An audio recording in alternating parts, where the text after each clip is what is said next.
A osteoporose, ela é uma doença que traz impactos no dia a dia do paciente. Quando o osso fratura, pode dar algumas dores depois de o paciente ter microfraturas, geralmente na coluna. Mas, via de regra, é uma doença que não dá sintoma, é uma doença silenciosa. O maior risco dela é exatamente deixar o osso fraco, com risco de quebrar. E quando esse osso está em processo de não reabsorção, processo, eu diria, de fraqueza, de fragilidade, ele se torna poroso. Os tratamentos que fazem esse osso parar de perder densidade óssea, ou que fazem esse osso melhorar a densidade e o osso ficar mais rígido, mais forte, e diminuir o risco de cair. Uma das formas de tratar é através de medicamentos injetáveis. É bem verdade que tratamento de osteoporose ele passa por reposição de cálcio, vitamina D, prevenção de queda, atividade física, e passa por tratamento visando ou evitar esse processo acelerado de perda de densidade óssea, ou mesmo formando massa óssea. Então, as alternativas são em comprimidos, algumas alternativas, comprimidos semanais, mensais, aqueles comprimidos que os pacientes tomam para os ossos uma vez por semana, uma vez por mês. Tem a forma também injetável, ela subcutânea, é um outro mecanismo de ação. A cada 6 meses o paciente toma uma injeção entre o couro e a carne, que a gente chama de subcutâneo. Tem as vias também parenteral, né, na veia. Existe uma medicação injetável, um ácido zoledrônico, que ela é feita uma vez por ano. Existem novos tratamentos, né, esses que eu falei até agora, eles meio que diminuem a reabsorção, diminuem a velocidade com que o osso está se desgastando. E tem alguns outros que formam, né, são formadores e antirreabsortivos. Então, existe um outro anticorpo monoclonal, que é uma injeção que se faz mensal, por 12 meses, e esse medicamento ele tem essas duas vias. Bom, respondendo a sua pergunta, pelo fato de ser injetável, as pessoas, doutor, tem perigo, é uma vez por ano, esse remédio não é muito forte, é a cada 6 meses, é uma vez por mês, será que eu não vou sentir nada? Não, o risco é calculado na hora que o médico faz a prescrição. Tem algumas contraindicações, por exemplo, paciente que tem uma insuficiência renal grave, ele não faz alguns tipos de medicações, tem que fazer outra forma de tratamento, alergia e outras contraindicações que são poucas, mas que são medidas no ato da prescrição do medicamento. Então, não tenham medo, a medicação, elas são geralmente muito eficazes, e isso poupa muitas vezes o idoso numa fratura. Poupa ele de se manter independente, andando eu diria, sem problemas causados pela osteoporose. Muito bem. Lembrando para você que você pode mandar a sua pergunta para cá no 3421-2270, que é o WhatsApp aqui da 102. Por falar em vacina injetável, doutor, esse fim de semana teve um dia D. Eles até confundem mesmo. Doutor, eu vim pegar a receita, aquela vacina para os ossos. Eles confundem, mas você estava lendo meu pensamento, que eu esqueci de falar isso. Eu tomo aquela vacina para os ossos, que eles confundem como se fosse uma vacina, e na verdade é uma forma de prevenir também a fratura. Nesse fim de semana teve um dia D, né, de vacinação contra a gripe, né, a influenza. O Brasil está vacinando também contra sarampo, mas é outro público, né? Com relação a essa questão da vacina, eu vivo dizendo que o período é errado aqui para o Nordeste. Essa vacina para gripe devia ser aqui no Nordeste em dezembro ou em janeiro, porque aqui é diferente do Sudeste, como o Sudeste é diferente do Sul, da região Norte. E por aí vai. Mas enfim, chegou agora, né? O idoso também tem que tomar essa vacina contra a gripe, não é isso? Tem, todo ano. Todo ano. Quando estava todo mundo com medo de Covid, todo mundo tomava a vacina da gripe. Já começou a aparecer aqui, acolá um idoso, eu não tomo essa vacina da gripe, não. O ano passado não tomo. Não, mas ano passado que a gente tava com esse problema de Covid, eu tomei o que foi de vacina, tudo. Já começaram a botar banca, não querer mais. Tem que tomar todo ano. A vacina da gripe, ela fecha as portas para pneumonia, né? Ela tem até algumas evidências que tem uma proteção de doença cardíaca, né? Na verdade, talvez a proteção seja indireta. O paciente não adoecendo de gripe, ele não descompensa as doenças cardíacas. Então tem que tomar todo ano. Na verdade, eu sempre digo, atualize seu cartão de vacina. Não é só a da gripe, né? Tem que checar a do tétano, 10 em 10 anos, tem que checar a da pneumonia, que é a cada 5 anos, checar agora a do Covid, ver se precisa tomar alguma para hepatite, algum reforço, alguma coisa nesse sentido. Tem algumas vacinas para cobreiro, né? Para o herpes zoster. Então, a vacinação para a gripe, ela deve ser feita anualmente. O seu questionamento é muito válido. Realmente o Brasil é muito grande, né? O que é inverno aqui pode não ser lá no norte, lá no sul. Então, como é uma política que vem assim, a nível federal, então ela faz para todas as unidades da federação.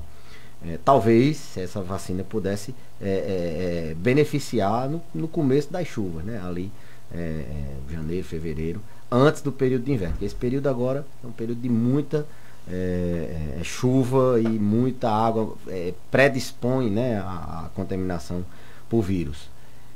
Por outro lado, a gente imagina que a eficácia dessa vacina ela é anual. Então, assim, teoricamente, se você faz em abril ou maio, você só vai perder a eficácia dela em abril ou maio do outro ano. Então, janeiro e fevereiro, teoricamente, você está protegido. Mas realmente é um ponto a ser observado. É tanto que teve um surto de influenza em São Paulo e eles anteciparam a vacina. Foi janeiro ou foi fevereiro. Então, isso pode ser uma provocação até para a ciência pensar nesse sentido de se antecipar, porque realmente esse período é um período onde os idosos eles têm que ter todo o cuidado com infecção respiratória, porque vez por outra afunda com a pneumonia, precisa internar, se não tiver atento, eles não dão muitos sinais de que estão doentes, não tiver atento, a vaca vai pro brejo, como diz aqui o nosso popular. Muito bem, doutora Fátima mandou uma pergunta para cá no WhatsApp agora, diz o seguinte: boa tarde, doutor Belísio. Minha avó tem Alzheimer e ela fuma. Tem algum problema? Cigarro nunca é bom, né? Se você parar de fumar, tem muito esse mito de que a pessoa, não, fumou 90 anos, ele está com 95, não é agora que vai parar de fumar. A gente tem evidência suficiente na literatura de que, e na prática, esse paciente, quando ele para uma semana de fumar, a qualidade respiratória dele na outra semana é outra. Ele para de tossir, para de ter secreção, ele melhora a capacidade de andar, a resistência cardiorrespiratória. Então ele pode não ter, ele tem logo um benefício a curto prazo. Então ele melhora, dá aquela agressão que o pulmão, daquela bronquite, né? O pessoal antigamente chamava de bronquite tabágica. Na verdade a gente sabe que é enfisema pulmonar. No paciente que tem demência, o que muitas vezes acontece, ele esquece até que fuma. Por outro lado, tem outros que as medicações, tem algumas medicações que elas meio que aumentam a vontade deles fumar. E eles passam por uma fase que eles fumam ali um cigarro e esquecem que fumaram e já pede outro, pede outro, pede outro, pede outro. Então, há algumas estratégias a serem feitas. Isso é um fator, inclusive, estressante para eles. Esse fato deles ficarem nessa compulsão do cigarro. Tem essas duas fases. Eles esquecem que fumou e quer de novo, ou eles aumentam a vontade de fumar. E chegam numa fase que eles findam esquecendo até que fumam. A gente consegue, muitas vezes nem o paciente percebe que ele parou de fumar, que ele nem lembrava que fumava. Não faz mal diretamente para a demência. O tabagismo ele é um fator de risco. Assim, se você é tabagista, você está envelhecendo, você tem um risco maior do que uma pessoa que não fuma. Dentre os fatores de você demenciar, de você ter Alzheimer, o tabagismo é ele. Como o álcool, como o estresse, depressão, como o sono, como hipertensão, como diabetes, como uma boa nutrição. Então, são fatores classicamente que aumentam seu risco de ter Alzheimer. Agora, se ele vai piorar a demência, isso a gente ainda não tem estudo que comprova. Agora, a qualidade de vida, ele naturalmente, se ele parar de fumar, ele vai, em uma semana, ele já vai ter melhora. Por outro lado, tem que ver se ele não vai se estressar. Porque se for para o paciente ficar agitado, descompensar, a demência a gente até tenta redução de danos. Tem família que corta o cigarro pela metade, tem outros que vão alternando cigarro diferentes, vão tentando entreter ele com alguma outra coisa, mas não tem assim uma relação direta numa demência já estabelecida. Então a ideia é tentar minimizar pela qualidade respiratória, não tanto pela demência. Lembrando que você pode mandar sua pergunta para cá no 3421-2270 por áudio ou por texto, tá? E o Dr. Belísio vai responder. Tem outra pergunta aqui, deixa eu ver aqui quem está mandando para a gente, é Glei Prachedes. Não, esse aqui é outra coisa, tá pedindo um alô. Olha aí, Glei de Ceará-Mirim, mande um abraço para Luiz de Eloy do Sítio Inácio. E viva o Vasco da Gama. Tem certeza que é esse alô? Dá um abraço aí para Luiz. Deixa eu ver aqui. Doutor, o senhor estava falando da questão do uso do tabaco, né, do cigarro. E a gente começou falando, a gente também falou sobre gripe. E sobre vacina, não tem tudo a ver. E sobre vacina. Paciente tabagista, que teoricamente ele evolui com enfisema pulmonar, ele tem uma indicação precisa. Os DPO-cítricos, eles têm uma indicação precisa de fazer a vacina da pneumonia. É uma das indicações do paciente que faz a vacinação para pneumonia. Exatamente, eu ia perguntar se o fumante ele é mais propenso a contrair, a partir de uma gripe, por exemplo, se tornar, por exemplo, uma pneumonia, algo mais grave. Ele tem um pulmão diferente. A gente tem mecanismos de defesas assim, próprios do pulmão. Por exemplo, a gente tem uns pelinhos, uns cílios, que eles batem tentando jogar a secreção para fora. Os próprios pelos do nariz, eles evitam algumas partículas. A própria produção de secreção, ela é um mecanismo de defesa. Então o pulmão fumaçado, levou muita fumaça muito tempo, foi agredido muito tempo, ele é um pulmão mais deteriorado, né? Então ele tem mais vulnerabilidade à infecção, porque ele tem essa perca desses mecanismos de defesa.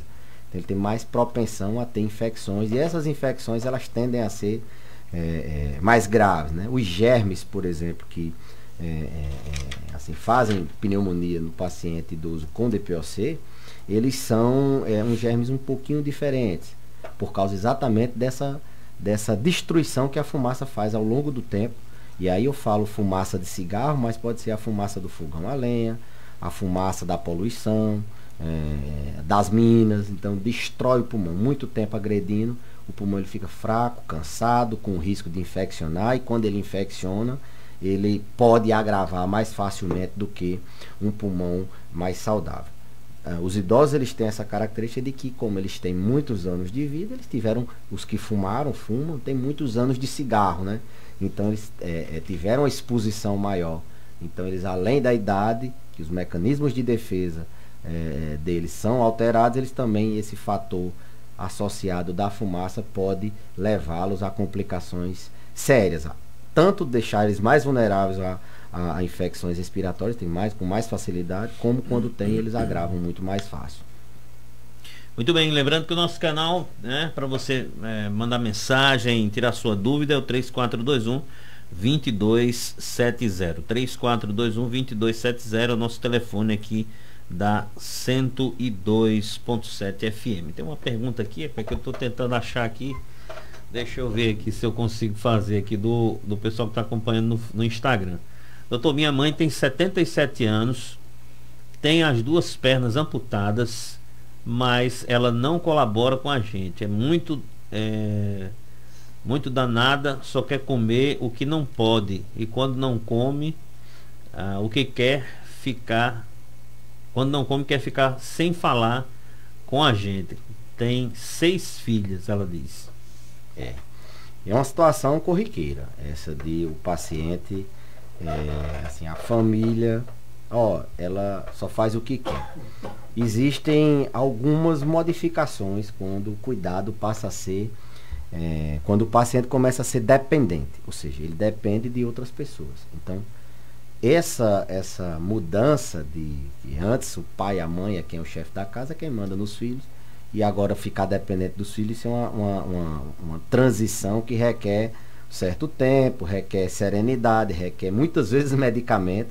Os pacientes evoluem com quadros depressivos, de irritabilidade, que até as famílias tendem a dizer, ele é muito teimoso, mas na verdade ele tem uma depressão ali que se manifesta de uma forma diferente. Essa teimosia, na verdade, é um tipo de depressão, eu diria, mascarada. Então, a minha orientação para a família, não jogue a culpa nela, não é porque ela quer, não. Tem alguma coisa errada nessa relação. Se o paciente não quer, ela faz birra, não quer falar, ela tem uma carência afetiva. Então ela está num processo não muito fácil de depender das pessoas. Então, uma avaliação nesse sentido do humor, de avaliar se ela tem depressão, se ela tem algum transtorno, isso facilita muito as famílias cuidarem. Que o que acontece é como é que o paciente vai ser cuidado se ele não deixa a gente cuidar. Muitas vezes ele tem um transtorno por trás. E as famílias não conseguem entender, acha que é só porque ela não quer, porque faz birra, não, é porque ela...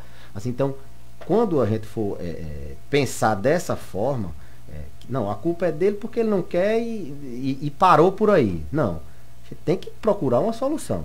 Boa parte das vezes tem um transtorno no paciente, e essa relação da família com esse paciente, que agora é dependente, precisa ser modificada muitas vezes tratando o próprio paciente. É um paciente dependente que precisa de cuidados.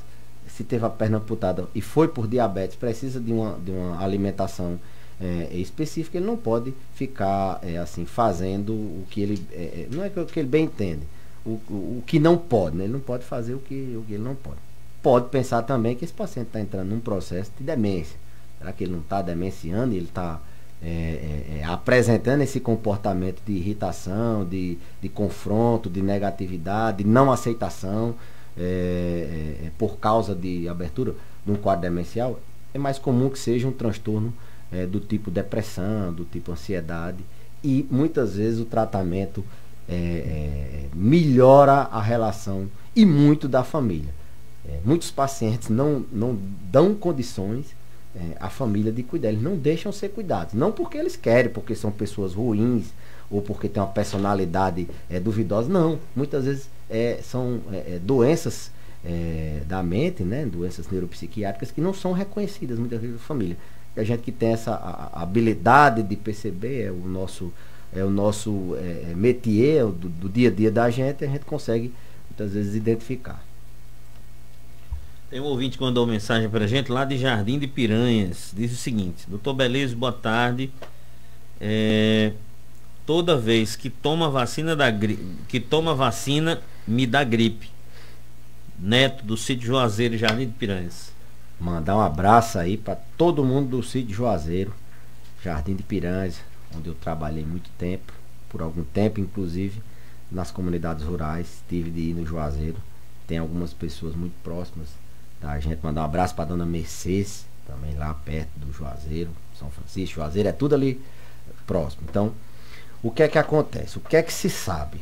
É que as pessoas que tomaram vacina e porventura desenvolveram um quadro gripal, há duas hipóteses. A primeira é que esse período é um período muito comum de gripe, e ela eventualmente nesse período teve gripe e coincidiu de na época da vacina ela estar gripada. Uma outra possibilidade é que ela talvez tivesse num período de incubação do vírus, e essa vacina ela precipitou, ela estimulou o sistema imune a desenvolver defesas, e isso tido como um quadro gripal.